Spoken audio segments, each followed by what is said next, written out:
in Washington, D.C. From Bloomberg's Washington, D.C. studios to our TV and radio audiences worldwide, welcome to Balance of Power. Alongside Kriti Gupta, I'm Joe Matthew. Tonight, breaking news from the Supreme Court.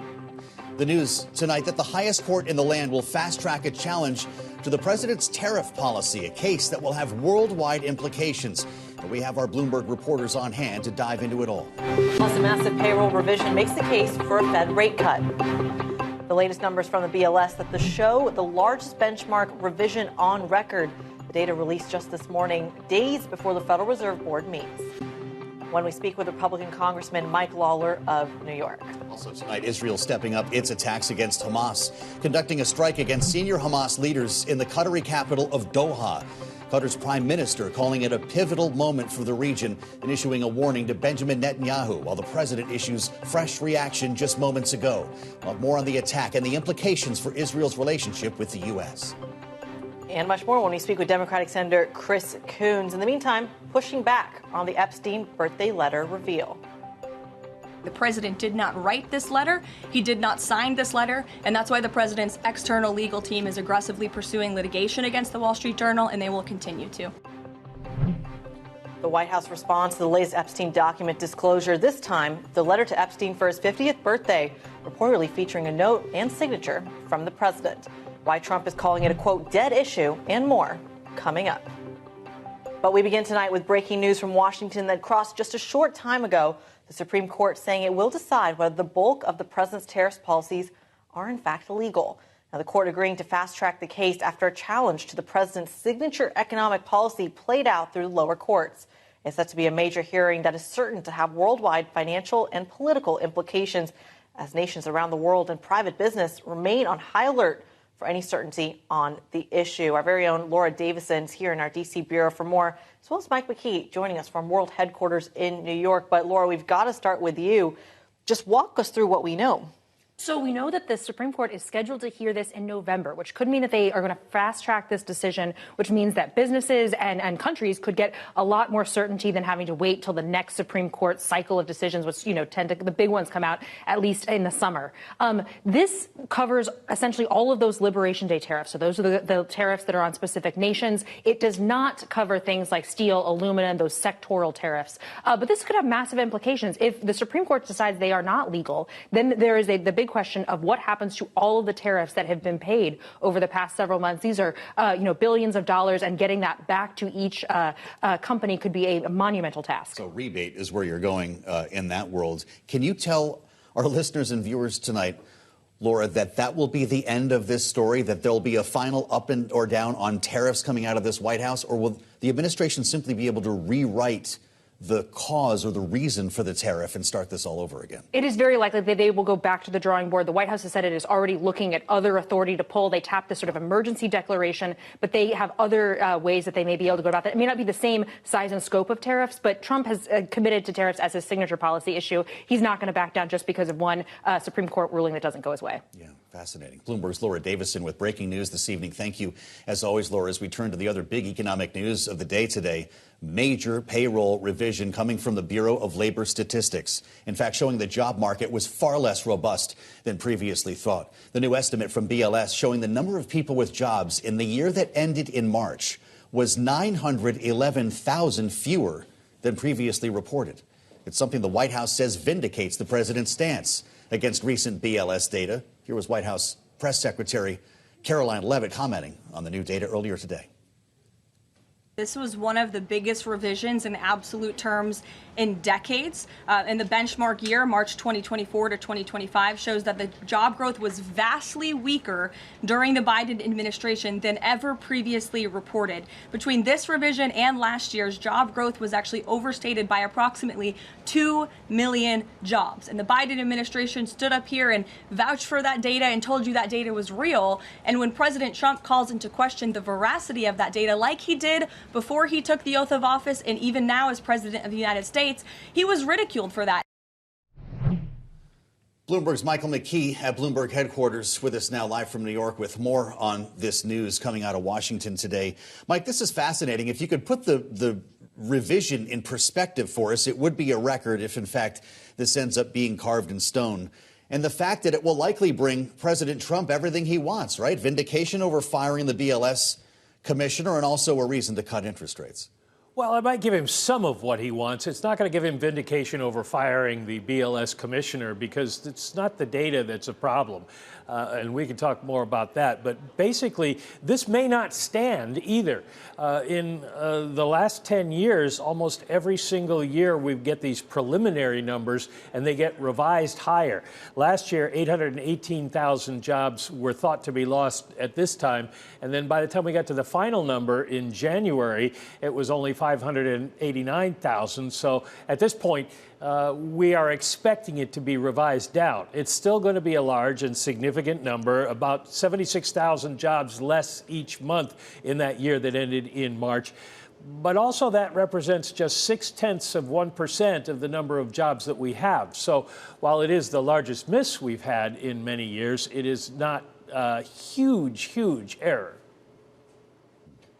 Mike, it sounds like that doesn't necessarily then cement the case for a rate cut come September 17th. Is that fair? Well, it probably does, given the way the Fed is leaning at this point. Jay Powell said in Jackson Hole that they are likely to cut rates. It's about time. And the weak numbers that we saw in the August payroll report, coupled with this, do suggest that there is some weakness in the economy that the Fed can address. Now, we get inflation numbers the next 2 days. If they were to come in extraordinarily high, that might put to the side the idea of a rate cut. But if they're just up a little bit, and we are watching for tariff impacts, then the Fed will probably go ahead and cut. The real question will be, how bad do they think the economy is? Do they do 50? Probably not. But do they promise to do more in October and December? That's the next question for Wall Street. Bloomberg's Michael Mckee in New York. Thank you, Michael, as always. Joining us now from Capitol Hill is Democratic Senator Chris Coons of Delaware. Earlier today, House Speaker Mike Johnson had spoken to the looming government funding deadline, which is something that we're going to get to with the senator. But we have a lot that we want to talk to you about, Senator, this evening. And thank you so much for joining us. If we can get to the matter of the BLS revision that we were just discussing with Michael Mckee, how concerned are you about the trajectory of the job market? And is Jay Powell, as President Trump says, too late when it comes to cutting rates? I am very concerned about the impact on jobs of Trump's tariff chaos, the way he's been imposing and suspending and pulling back and expanding tariffs on lots of our trading partners, even our close allies, and the way that that is baking in to our economy steady rises in inputs and production and consumer costs. And I think that's costing jobs. It's leading to a softening job market. The last time there was a bad report out of BLS, the Bureau of Labor Statistics, President Trump fired the director of the BLS, which is like smashing your scale when you don't like your weights. So I don't think that he's got a solid case for politicizing the BLS. As you just did in the previous report, you can question specific modifications or revisions, but this has been a feature of how we gather information about our economy and the labor market for a long time. And Trump's actions, whether it's threatening to fire members of the Fed or replacing the head of the BLS with someone who's got a specific ideological perspective, I think further weakens and undermines global confidence in the guardrails of our economy. Senator, if I can just quickly ask, the solution that you've heard from both sides of the aisle when it comes to a slowing economy has been rate cuts. You've heard it from the Trump administration. We've heard it from the likes of Senator Warren. We've heard it from a series of Democrats. Is there another solution to re-strengthening this economy that doesn't concern or need the Federal Reserve? Well, I do think a rate cut is one of the most straightforward ways that we can impact the money supply. Of course, the Federal Reserve is and should be independent of political pressure or political concerns. They should be making those decisions in order to best advance their assessment of how to both reduce inflation and encourage growth. But there's a variety of pro-growth things that we could and should be doing here in the Congress.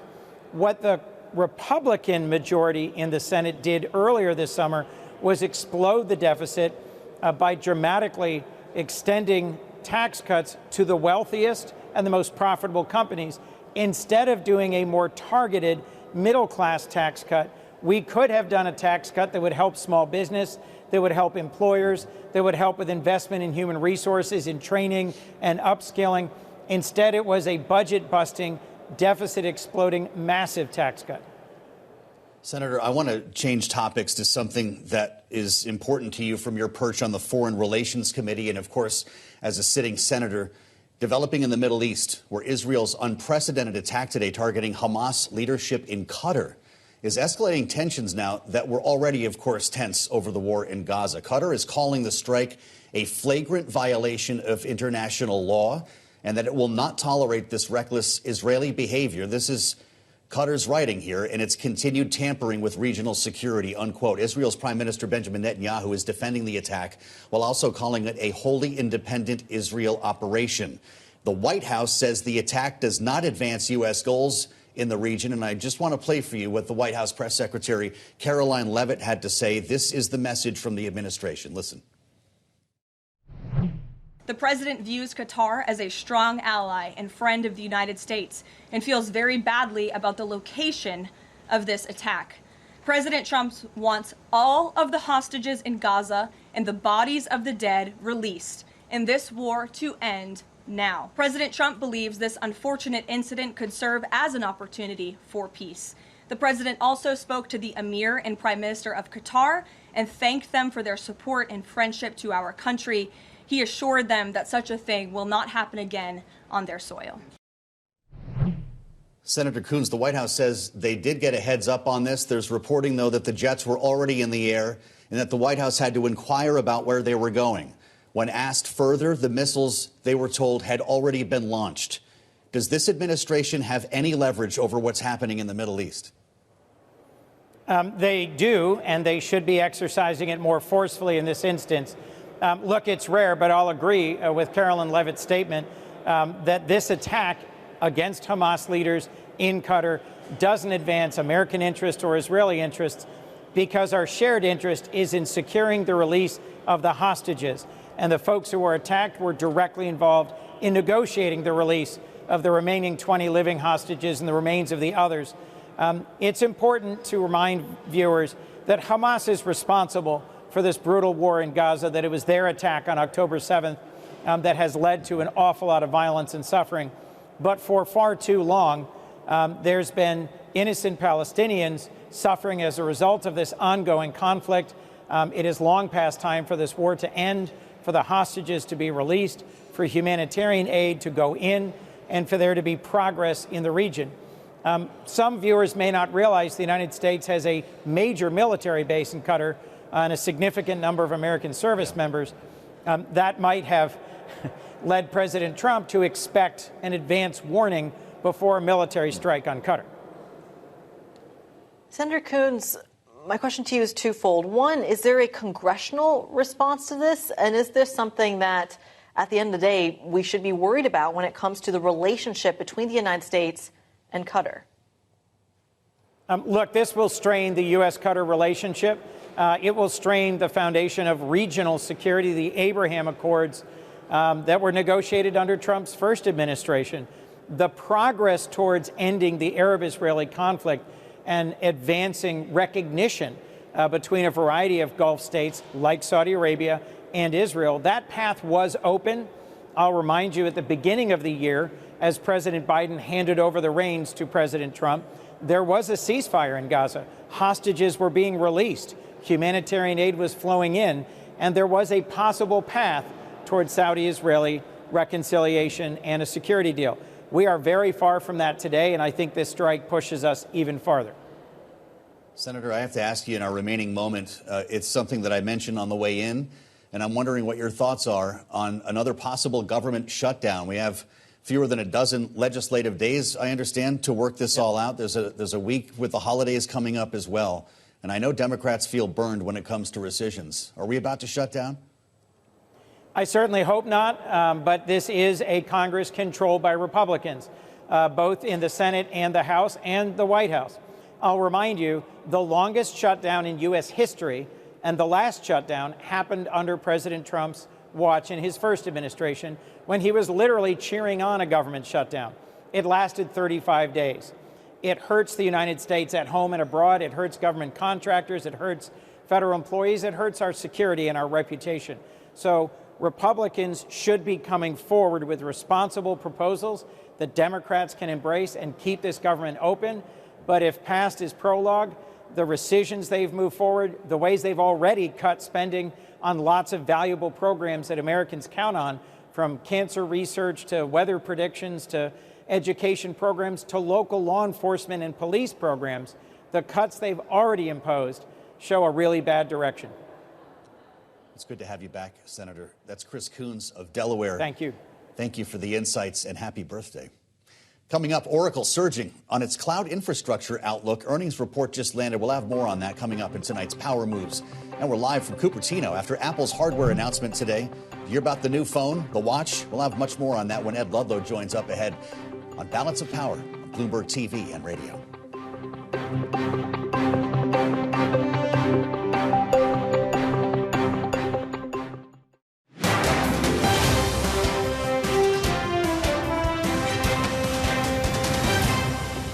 We are all different in some ways, but we all believe in the power of technology to improve people's lives, and that is the thing that binds us all together. And Tim, how much money will Apple be investing in the United States? $600 billion. $600 billion. It's a lot of jobs. We're very proud to do it. Apple CEO Tim Cook at the White House last week discussing the company's pledge to invest $600 billion domestically, in part to avoid punishing tariffs on its flagship iPhone. Today, Apple announced its newest iPhone lineup with focus on not only the newest models, but also whether tariffs would impact their prices. The starting price of a standard iPhone will remain at $799, but the Pro model will go up by about $100. Now, the newest Air model will cost $999 in total. Today, Apple closed lower by about 1.5% in intraday trading. Bloomberg Tech host Ed Ludlow joins us with more live from Apple headquarters in Cupertino, California. Ed, just walk us through what you made of the developments from today. Yeah, not raising prices significant because that was the choice that Apple faced in an environment where costs are higher, principally due to tariffs. You know, the lineup and pricing is interesting. The base model stays the same, as you note.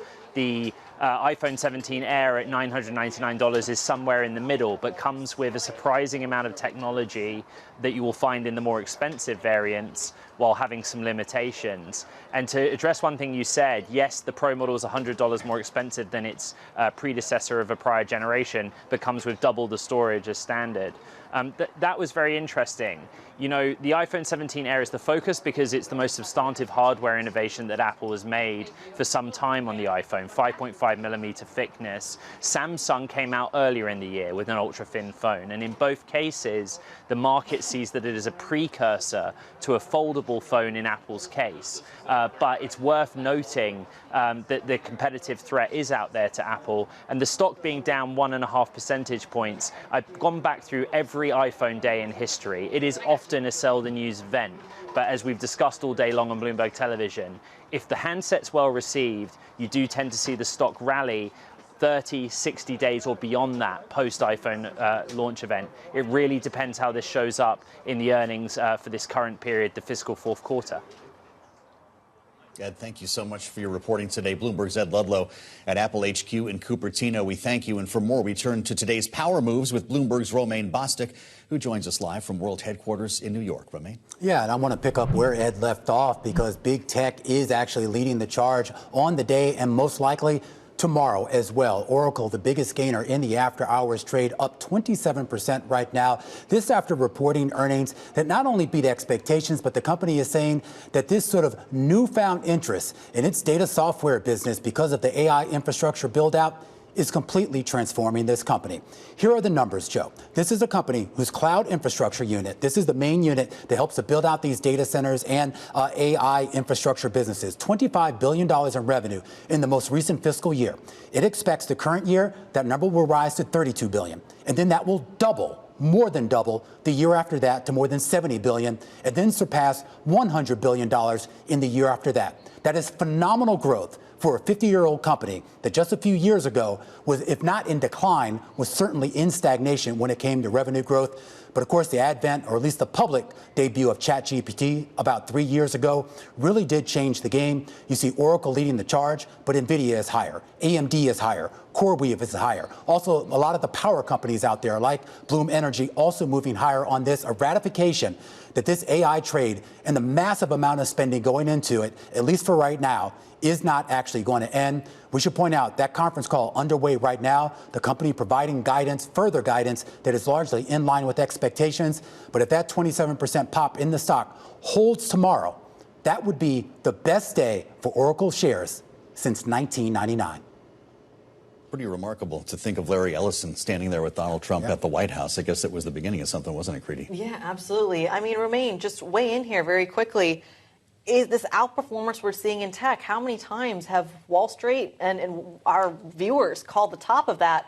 How long does this sustain? Well, that's the question. And, we ask this question almost every day of our guests. And, really the sense has been that this is a transformative type of event. When we talk about the AI build out, yeah, there's going to be a lot of bad money thrown after the good. But at the end of the day, you do have core players in this space that are selling real products and real services. We know Nvidia. That's been the talk of the town for the last couple of years. But Oracle, and you mentioned it, Joe, I think when a lot of people saw Larry Ellison standing next to Donald Trump at that AI event earlier this year, a lot of people were scratching their heads. Why is he there? Why is Oracle there? Well, I tell you what, from this earnings report that we got today and the one that we got 3 months ago, it's very clear what Oracle's strength in this space is. And that's the idea that for 50 years, they've been building out data centers. And right now, all of the money on Wall Street, almost all of it right now, is being steered towards data centers and the ancillary technology that surrounds it.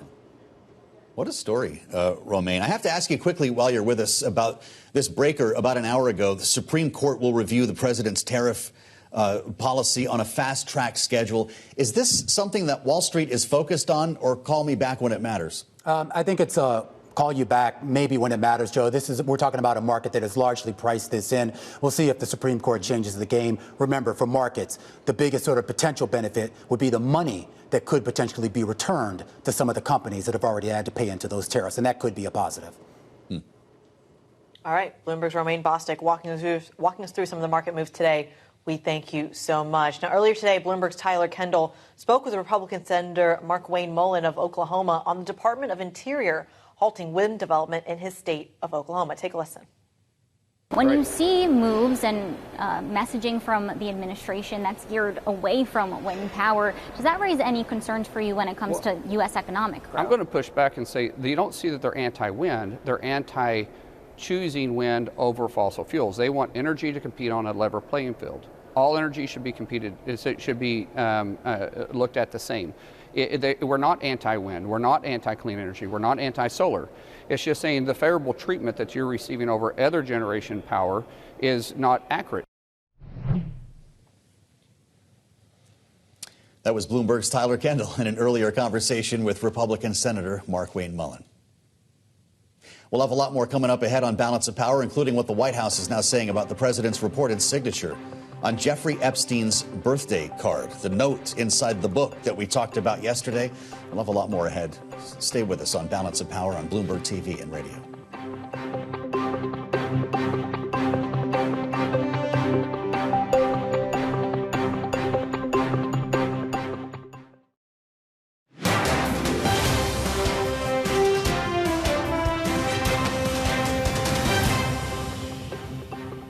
The White House support a professional handwriting expert review of the document released yesterday to prove that it's not the president's signature?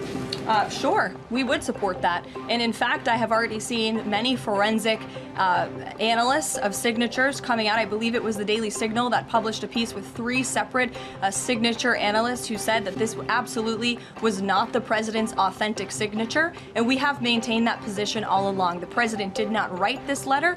He did not sign this letter. And that's why the president's external legal team is aggressively pursuing litigation against the Wall Street Journal, and they will continue to. This is Balance of Power on Bloomberg TV and radio. Alongside Preeti Gupta in Washington, I'm Joe Matthew. That was the press secretary today, Caroline Leavitt, answering questions from reporters on the whole Jeffrey Epstein controversy, speaking specifically to the signatures seen on the Epstein birthday note released yesterday by Democrats on the Oversight Committee in the House. The developments around the story here come, of course, less than a week after some of Epstein's victims were here in Washington demanding Congress to release all of the DOJ's files on the convicted sex offender. And it's a story that's been enveloping the Capitol, both ends of Pennsylvania Avenue, frankly, as a potential shutdown looms. In this case, just a couple of weeks off. Joining us now to talk about this and a lot more, Republican Congressman Mike Lawler of New York. Congressman, it's good to have you back on Bloomberg TV and radio.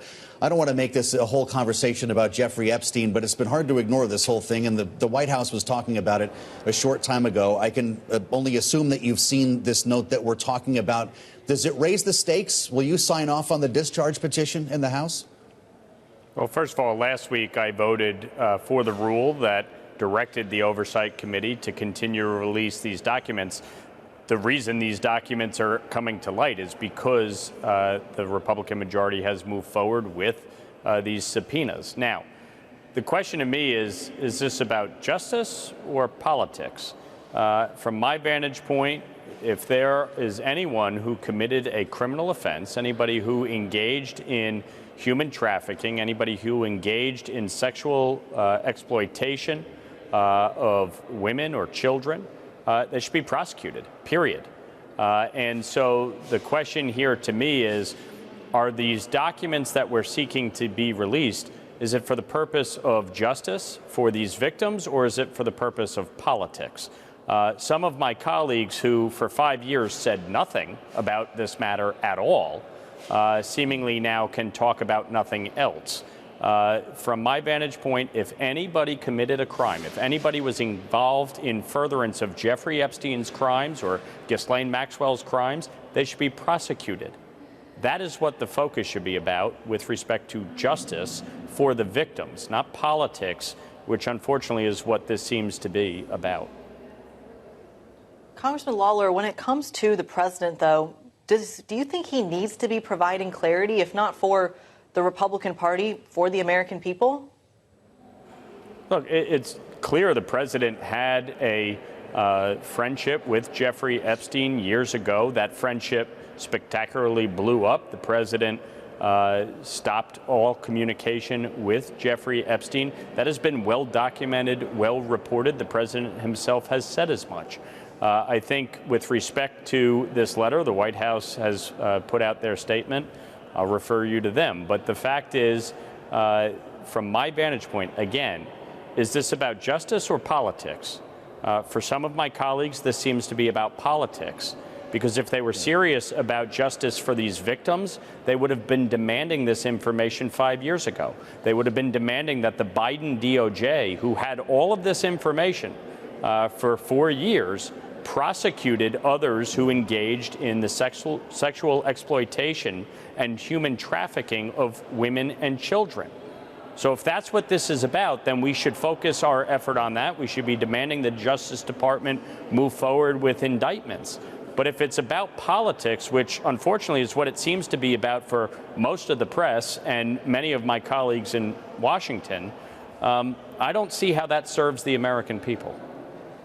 Well, I think some of the concern, Congressman, and I appreciate the point that you're making, is that, A, the president ran on this in part. It's been a huge issue for MAGA to get these files right. And released. You've already had over 30,000 documents released in the last week. The fact that the president keeps calling this a hoax, and those victims who were up on Capitol Hill with you and your colleagues last weekend are not a hoax. They're real people. Isn't that damaging language to call this a hoax? Yeah, respectfully, he's not calling the victims a hoax. He has said they are victims. And by the way, respectfully, sir, who prosecuted Jeffrey Epstein? Who prosecuted Ghislaine Maxwell? It was the Trump administration in Trump 1 that prosecuted them. So to somehow imply that anybody is saying that there weren't victims, there were. The question is, again, is this about justice or is this about politics?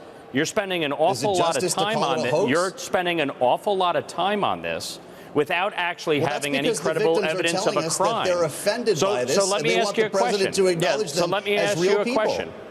Let me ask you a question.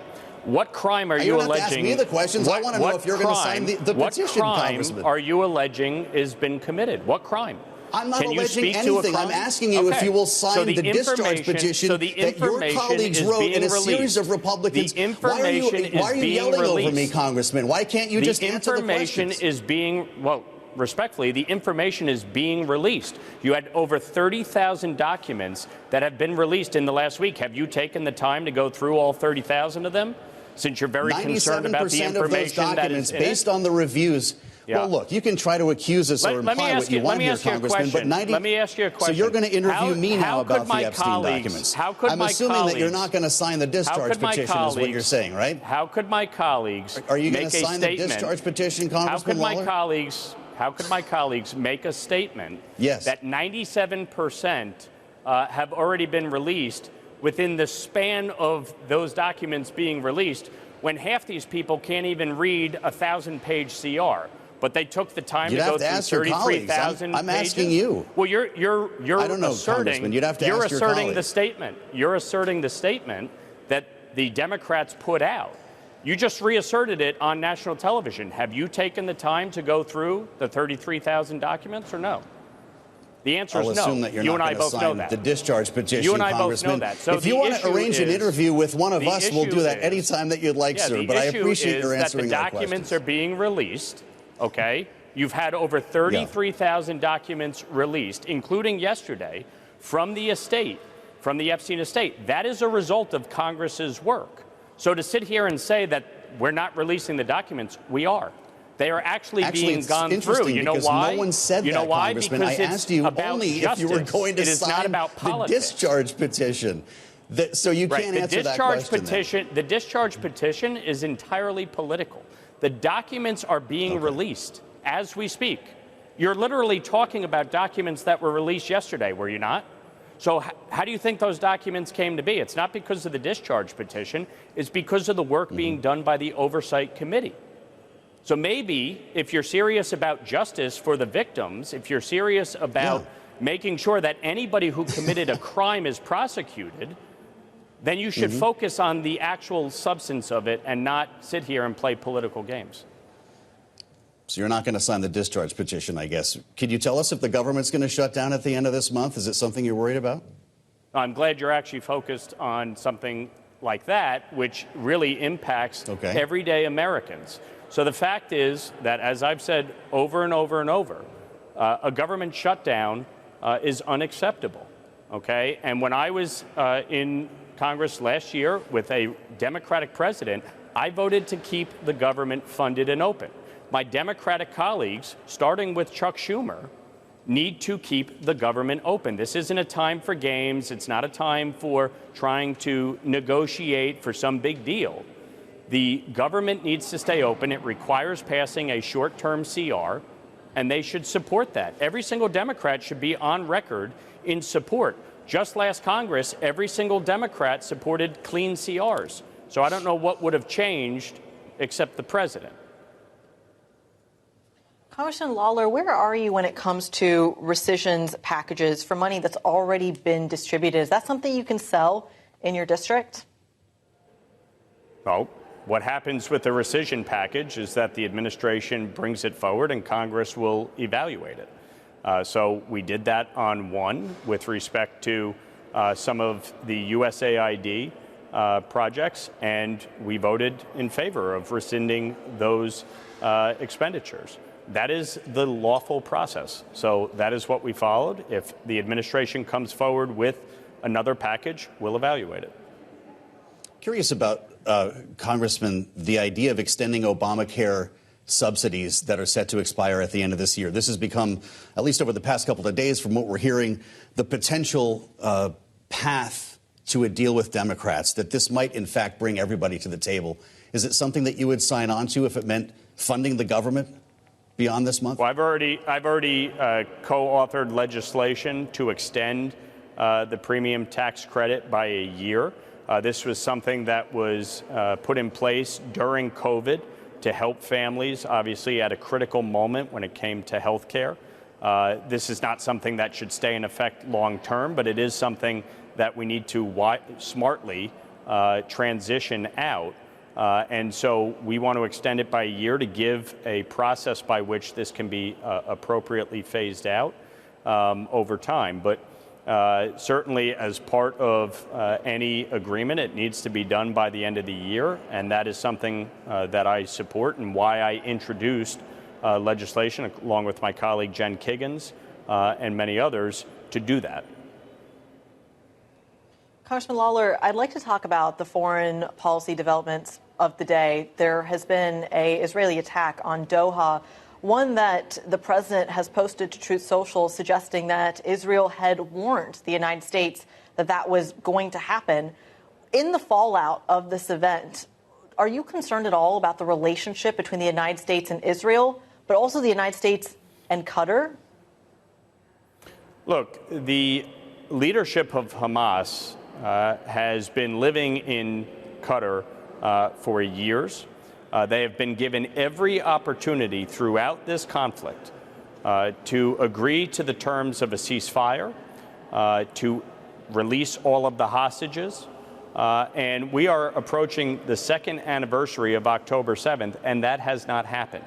So for everybody who wants this conflict to come to an end, for everybody who demands Israel agree to the terms of a ceasefire, Israel has agreed to those terms. Hamas has not. Hamas continues to hold hostages to this day with no end in sight. And my question to the French, to the Brits, to others who are racing to recognize a Palestinian state is who, what, and where? Who are you recognizing? What government are you recognizing, and what are the boundaries by which you are recognizing? There is an international process to recognize a government state. They're not following that, shockingly. But when you look at the situation in Gaza, my question to them is, okay, Israel stops the war today. Who's removing Hamas from power? Because everybody says that Hamas cannot remain in power. And yet I'd love for somebody to explain exactly how they're going to remove them if this conflict immediately ends without a ceasefire agreement and without the hostages being released. So the actions Israel took today, I support. Hamas's leadership was given more than enough time to end this conflict. They have chosen not to. Congressman Lawler, even the White House, though, has come out and said that this attack does not serve or advance the goals that even you have just laid out. Donald Trump has said that himself when it comes to his post on Truth Social. This is a repeating pattern that we are now seeing where Israel has gone forward to pursue attacks in the region without first consulting the White House. Is Israel driving the foreign policy agenda of the United States when it comes to the Middle East? Well, first of all, I'm not going to get into the specifics. As chair of the Middle East and North Africa Subcommittee, certainly more acutely aware of some of these issues. But the bottom line to me, the administration obviously is within their right to have their position on this. And obviously, with respect to Qatar, they have been an ally in many respects. In other respects, there's been challenges. And I think anybody who has engaged in Middle East politics certainly understands that. Israel is not driving U.S. foreign policy, not in the least. President Trump obviously has been fully in control of the decisions made by the U.S. military and our State Department and taken action where necessary, including striking at Iran's nuclear facilities just a few short months ago. So Israel, of course, is their own country, and they're going to make decisions based on their own security. And the fact is that Hamas and Iran and their other terror proxies, Hezbollah, the Houthis, continue to be a threat. You saw just yesterday the death of 6 Israelis in Jerusalem. And so this is a continued challenge that they deal with. Think about as we approach the 24th anniversary of 9/11. If we were under constant threat, if we were under constant attack, if missiles were constantly being launched into the United States borders, if suicide bombers were constantly taking action to kill innocent Americans, do we really think we wouldn't be responding? Do we really think that we wouldn't be taking necessary steps to eliminate the threat? I think not. Congressman, it's always good to have you. We appreciate it. Mike Lawler of New York. I didn't mean to get you worked up on your birthday. Come back and see us again on Balance of Power. Thanks. Coming up, why a special election happening today in Virginia could have major implications for the future of the Epstein case. That's coming up next on Balance of Power on Bloomberg TV and radio.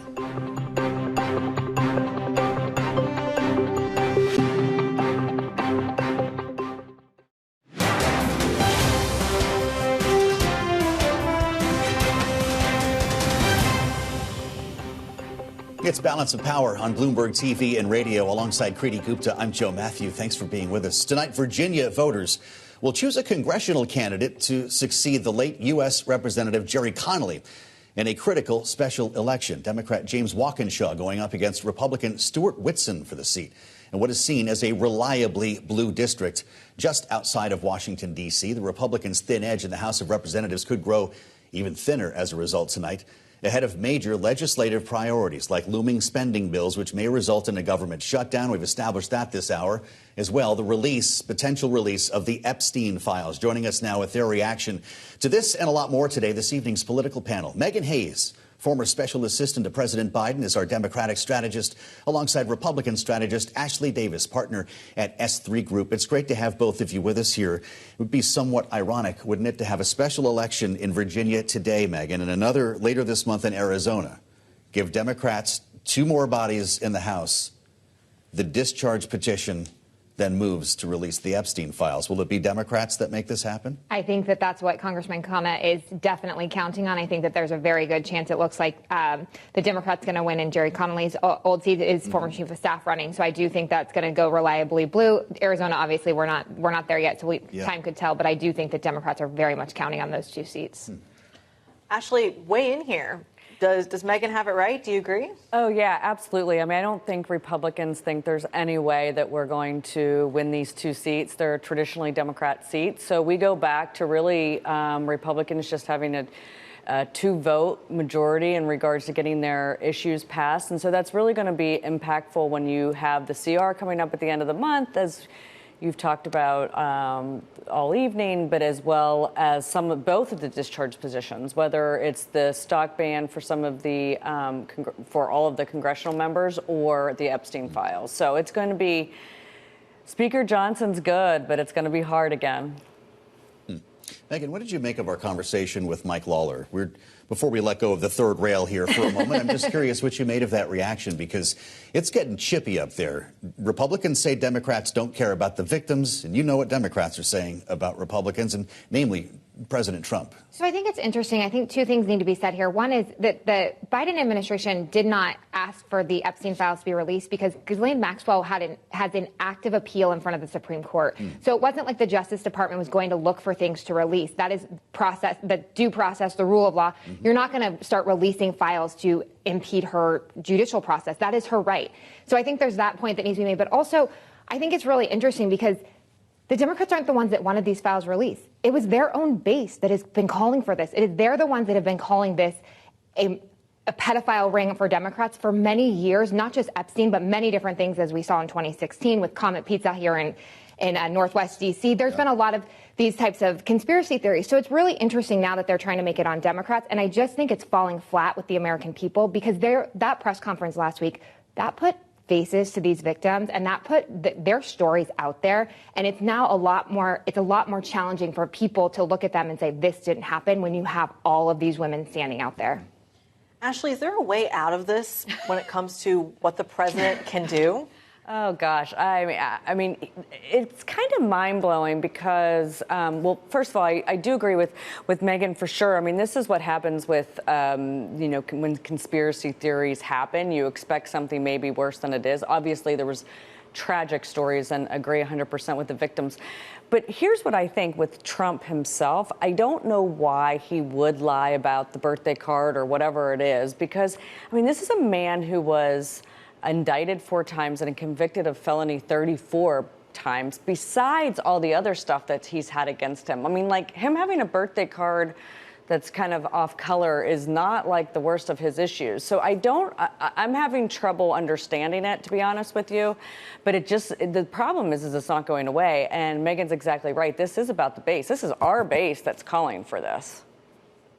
Well, and one thing, sorry, just to go on Ashley's point, the one thing it's confusing of why he's denying any of this, it makes you think, who is he covering up for? What is he hiding? Because clearly everyone has a preconceived notion of what Donald Trump is and his moral character, and people decided they didn't care in 2024 when they voted for him. So now what is he covering up for, or who is he covering up for? Is it the finance people that have laundered this money, or is it the people who engaged in this? It is family members. Who is it that he is ultimately trying to protect here? Megan, it's a great point that you make, and I want to tap Ashley's background at the Department of Homeland Security here, because the president in one breath will talk about Epstein and then in the next talk about sending troops, National Guard troops into Chicago, and some folks think that this might be a tail-wagging dog type of situation. Can you delineate the differences here that the president is facing, the idea of sending troops into a city like Chicago as opposed to the federal city in Washington here, where he has much more leeway to do this kind of thing? Well, absolutely. And I think that Donald Trump is going to continue to talk about crime and bringing down crime in our country in general, yes. And I 100% think that is a message that he's going to win all day long. When you have Democrats actually supporting crime by defending what they're doing in their cities, it's not a winning issue for them. So he'll continue to do that. But in D.C., remember, it's not its own state, so it doesn't have its own autonomy. And I continue to think, and Joe, you know I've said this to you before, I think Mayor Bowser's have been doing a really good job of walking the fine line of not completely criticizing him, but also saying, because she knows that she needs help because the city council is so progressive in Washington, D.C. with some of these policies. Yeah. So the main difference is that Washington, D.C. does have a lot of jurisdiction over the city, unlike some of these other cities like Chicago and Boston and other places that he wants to go into, L.A., for example. You know, 30 days is up tomorrow, Creedy. 30 days is, Megan, I'm putting you on the spot, 20 seconds. Is there anything Democrats can do besides sue after the fact? I mean, I think that the Democrats need to continue to push forward that if the $1 million a day that they're spending on the National Guard being here would be much better served in hiring police and putting money into community projects. I don't think it's that Democrats don't want crime. I don't think that they want the military policing our streets. I think they want that investment into the communities rather than having the military police our streets. Great panel and a great conversation. Our thanks to Megan Hayes and Ashley Davis for being with us this evening. A Senate committee vote for White House economic advisor Stephen Meyron's nomination as a Federal Reserve governor scheduled for tomorrow. We'll have much more on that, and we'll meet you back here on Balance of Power on Bloomberg TV and radio.